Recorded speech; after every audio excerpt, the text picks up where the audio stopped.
আজকের চিকেনের এই রেসিপিটা যদি না বানিয়ে থাকেন বাড়িতে একবার ট্রাই করে দেখতে পারেন। নমস্কার, আশা করি সবাই খুব ভালো আছেন। তবে চলুন রান্নাটা শুরু করা যাক।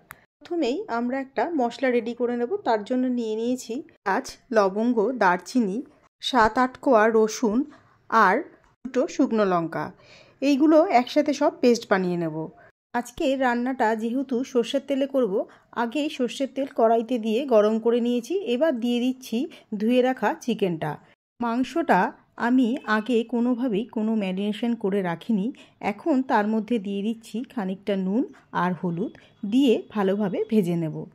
ভাজার সময় গ্যাসের ফ্লেমটা অবশ্যই হাইতে দিয়ে ভাজতে হবে, না হলে খুব তাড়াতাড়ি জল ছেড়ে যাবে আর ভাজাটা খুব একটা ভালো হবে না।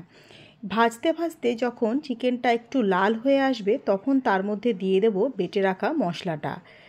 মশলাটা দেওয়ার পর গ্যাসের ফ্লেমটা অবশ্যই হাইতে রেখে একইভাবে খুব ভালো করে কষাতে হবে। এখন এর মধ্যে দিয়ে দিচ্ছি বড় চামচের 1 চামচ ধনে গুঁড়ো। সব উপকরণগুলো একসাথে খুব ভালোভাবে মিশিয়ে নিয়ে খানিকক্ষণ একইভাবে কষতে দিতে হবে। মাংসটা যখন কষাতে থাকবো তখন তার মধ্যে দিয়ে দেব 2টো গোটা রসুন। এবার আবারও খুব ভালোভাবে খানিকক্ষণ কষতে দেব। এইভাবে কষাতে কষাতে যখন মাংসের থেকে তেল বেরিয়ে আসবে আর মশলার একটা খুব সুন্দর গন্ধ বেরিয়ে আসবে তখন তার মধ্যে দিয়ে দেব কেটে রাখা 2টো বড় সাইজের পেঁয়াজ। পেঁয়াজটা দেওয়ার পর আবারও খুব ভালোভাবে মাংসটাকে কষতে দিতে হবে। এখানে পেঁয়াজের পেস্ট ব্যবহার করছি না।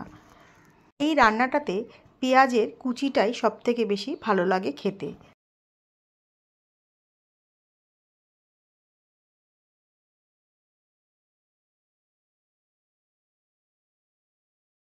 মাংসটা খুব ভালোভাবে কষে গেছে আর দারুণ সুন্দর একটা গন্ধ বেরিয়ে এসেছে। এখন এর মধ্যে দিয়ে দিচ্ছি ছোটো চামচের 1 চামচ কাশ্মীরি লাল লঙ্কার গুঁড়ো আর ছোটো চামচের 1 চামচ গরম মশলার গুঁড়ো আর স্বাদ মতো নুন আর সামান্য চিনি।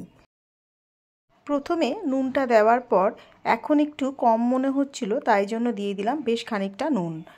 এবারে সব মশলাগুলো একসাথে ভালোভাবে মিশিয়ে নিয়ে আবারও খানিকক্ষণ কষতে দেব। মাংসটা রান্না করবার সময় প্রথম আধ ঘন্টা আমরা গ্যাসের ফ্লেমটা হাইতে দিয়েই কষতে দেব। তারপর যখন কষে যাবে, তেলটা একটু ছেড়ে আসবে, তখন লো টু মিডিয়ামে দিয়ে খুব ভালোভাবে ধীরে ধীরে কষতে দিতে হবে। এই মাংসটা যত বেশি ভালোভাবে কষাতে পারবো তত তার কালার আর স্বাদ দ্বিগুণ অংশে বেড়ে যাবে। এখন দিয়ে দিলাম খানিকটা জল। যেইটুকুনিও সেদ্ধ বাকি ছিল সেইটুকুনি সেদ্ধ হয়ে যাবে। এখন 7 থেকে 8 মিনিট এইভাবে মাংসটাকে সেদ্ধ হতে দিতে হবে। আমি ঝালের জন্য এখানে 2টো শুকনো লঙ্কা ব্যবহার করেছি। আপনারা যদি কেউ বেশি ঝাল পছন্দ করেন 2টোর বদলে আরেকটু বেশিও ব্যবহার করতে পারেন, তাতে কোনো অসুবিধা নেই। আর আপনাদের কাছে যদি গোটা গোলমরিচ না থাকে তার বদলে গুঁড়োটাও ব্যবহার করতে পারেন। মাংসটা 7 থেকে 8 মিনিট হয়ে গেছে, খুব ভালোভাবে সেদ্ধ হয়ে গেছে। এখন গ্যাসের ফ্লেমটা অফ করে দিয়ে তার মধ্যে দিয়ে দিলাম কিছুটা ধনেপাতা। ধনেপাতাটা যদি আপনাদের কাছে ভালো না লাগে তবে স্কিপ করতে পারেন, কিন্তু ধনেপাতার গন্ধটা এখানে দারুণ ভালো লাগে খেতে। আজকের এই রেসিপিটা আপনাদের কাছে কীরকম লাগলো জানাতে ভুলবেন না। ভাত, রুটি, পরোটা যার সাথেই খাবেন দারুণ লাগবে খেতে। সব শেষে 2টো কাঁচা লঙ্কাকে ঠিক এইভাবে মাঝখান থেকে চিড়ে মাংসের মধ্যে দিয়ে মাংসটাকে ঢাকাচাপা দিয়ে রাখবেন। এতে মাংসের গায়ে কাঁচা লঙ্কার একটা অদ্ভুত সুন্দর গন্ধ বের হয়। আজ তবে এই পর্যন্তই। সবাই খুব ভালো থাকবেন আর সুস্থ থাকবেন।